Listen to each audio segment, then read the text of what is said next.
Olá, tudo bem? Seja muito bem-vindo a esse canal. Sou Renato Cortez. Aqui nós falamos de teologia. O nosso foco aqui é Bíblia, é o estudo da palavra de Deus. Nessa série, nós estamos comentando possíveis contradições bíblicas, situações que parece que a Bíblia fala uma coisa que lá na frente ela se contradiz. Então, estamos vendo várias situações e tentando explicar para você o que pode ter acontecido ali, tá? No vídeo de hoje, nós vamos trazer mais um texto muito interessante. Entregue a Satanás para a destruição da carne. O que Paulo quis dizer com isso quando ele orienta ou ele fala que foi entregue a Satanás, né? O texto que nós vamos usar é 1 Coríntios 5:5. Então já deixa o seu like, se inscreva no canal, ative o sininho, compartilhe com seus amigos. Tudo isso para que o vídeo seja relevante e para que você tenha notificação de quando sair vídeo novo, já que você gosta desse assunto. Tá certo? Lembrando nosso curso básico em teologia. Alguns vídeos esqueço de comentar do meu curso básico em teologia, um curso voltado para quem quer começar a aprender sobre teologia, aprender a Bíblia, quer começar a ter uma profundidade maior nas escrituras, mas não tem tempo. Então, ele é um curso voltado exatamente para esse público aí. O link sempre vai estar na descrição de todos os meus vídeos. Só você olhar lá, tá certo? Imagine você em uma igreja onde alguém está vivendo abertamente um pecado muito grave. Aí a liderança decide assim: vamos entregar essa pessoa para Satanás. Mas como assim? Parece algo brutal, né? Quase desumano. E, no entanto, é exatamente isso que o apóstolo Paulo orienta. Mas o que isso significa de verdade? Será que Paulo está invocando as forças do mal?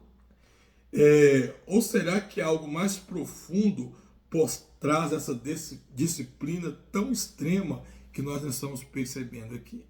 Então vamos ver.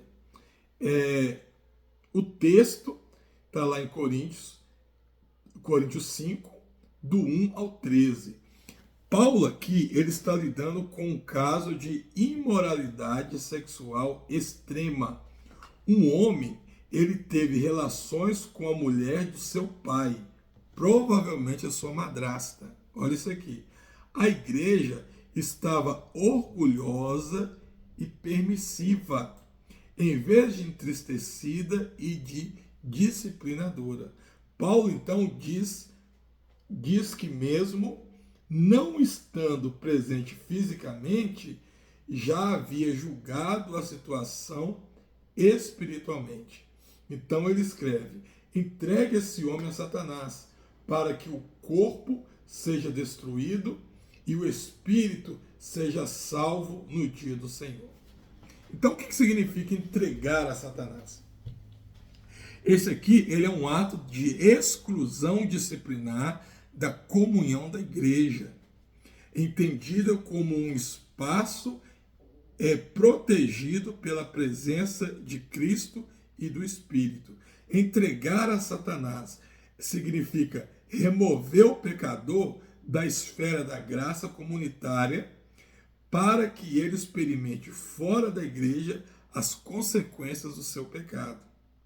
Mas tem finalidade isso? Sim. É para que o espírito seja salvo. A disciplina é restauradora, não punitiva. Isso aqui, irmãos, irmã, é um fato muito, é uma expressão idiomática, né? É uma expressão idiomática que, em casos extremos, pode acontecer, né? E em poucos casos na Bíblia, você viu Deus rejeitando uma pessoa, orientando que ela fosse excluída do corpo de membros, removida do corpo de membros, né?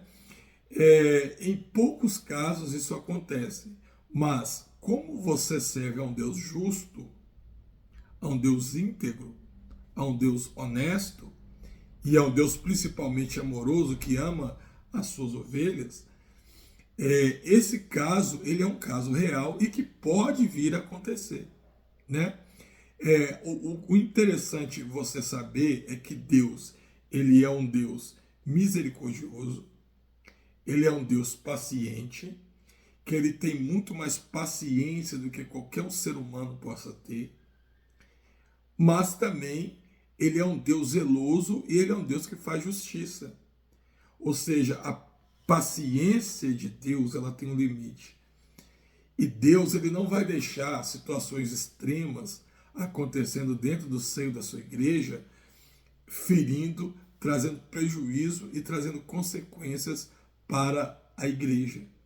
Então, ainda hoje, esse é um caso muito raro, mas quando necessário, se precisar uma exclusão, Deus ele vai orientar que isso aconteça.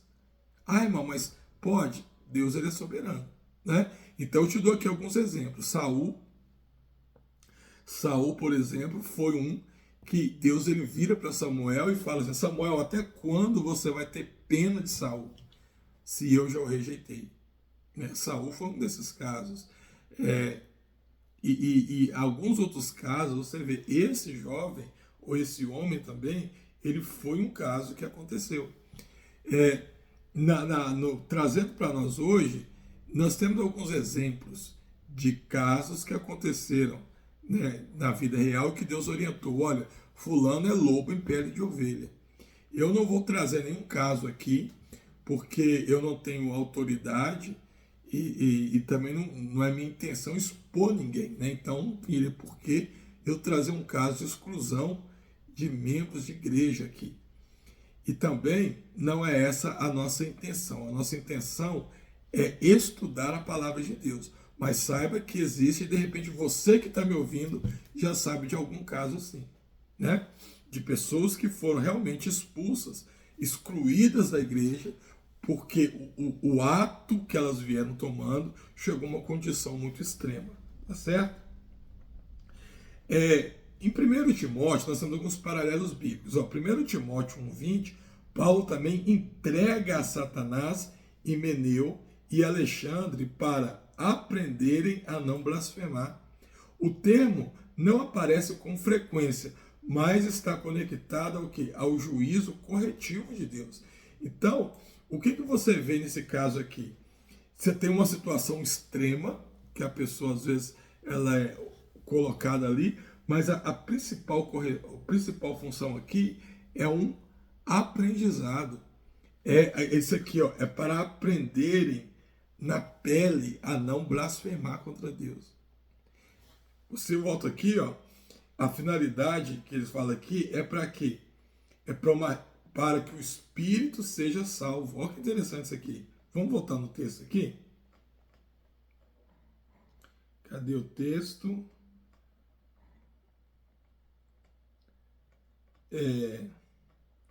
Aqui, ó. Entregue esse homem a Satanás para que o corpo seja destruído e o espírito seja salvo no dia do Senhor. Olha isso aqui.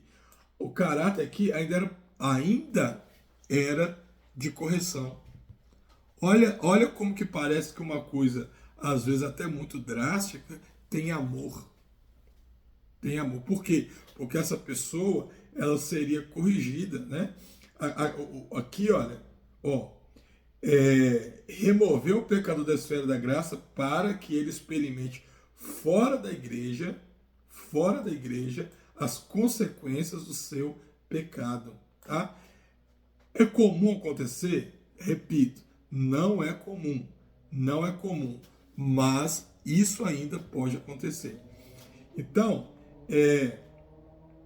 eu aprendo aqui a teologia de que? Da disciplina.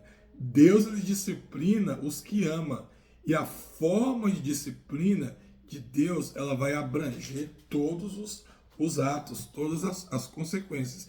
E em um momento muito extremo, isso pode vir a acontecer. A disciplina, ela visa arrependimento, restauração e salvação. Arrependimento, restauração e salvação. Quando o pecado não é confrontado, a comunidade toda ela é contaminada, né? 1 Coríntios 5,6 diz assim, ó, um pouco de fermento, ele pode levedar toda a massa. Então tem situações que não tem jeito. Tem pessoas que são, não é os termos certos, quando eu estou falando de correção, mas elas seriam meio que, entre aspas, indisciplináveis. Tem pessoas que o pastor trata, o pastor cuida, o pastor pede tempo, faz reuniões, vai na casa, conversa, orienta, e essa pessoa não resolve. E muitas vezes a atitude dessa pessoa vai trazendo só consequências graves para dentro da igreja, né? São casos que infelizmente tem. E para a gente aplicar isso aqui, nós podemos dizer o seguinte, que hoje muitos evitam disciplina eclesiásticas por medo de parecer duro, mas a verdade é que a dureza aqui é deixar alguém morrer no pecado sem aviso. A disciplina bíblica não é um ato de vingança, mas é um ato de amor. Então, expulsar do convívio não é expulsar da graça, é muitas vezes o caminho para ela. Muitas pessoas têm medo da correção, tá? Mas a correção, ela precisa acontecer exatamente porque Deus ele preocupa e Deus não quer ver você para o inferno. Repito, sempre vou estar repetindo isso aqui. Isso aqui é um caso raro. Na própria Bíblia você vai ver poucos exemplos dessa decisão tão drástica como essa expressão. Na Bíblia você vai ver poucos exemplos disso aqui. Mas vai acontecer. Hoje em dia, eu diria que é quase impossível você ter um homem, uma pessoa nessa situação. Mas ainda pode acontecer. E se acontecer, Deus ele ainda pode orientar a exclusão dessa pessoa para o benefício da igreja, para a preservação da igreja e ainda para um caráter punitivo e restaurador na vida desse que foi punido, tá certo? Como conclusão, nós podemos dizer que entregar a Satanás não é uma maldição, é um chamado para a realidade. Se você quer viver no pecado, viverá fora da proteção, fora da comunhão. Mas estaremos orando para que isso leve você de volta para Deus.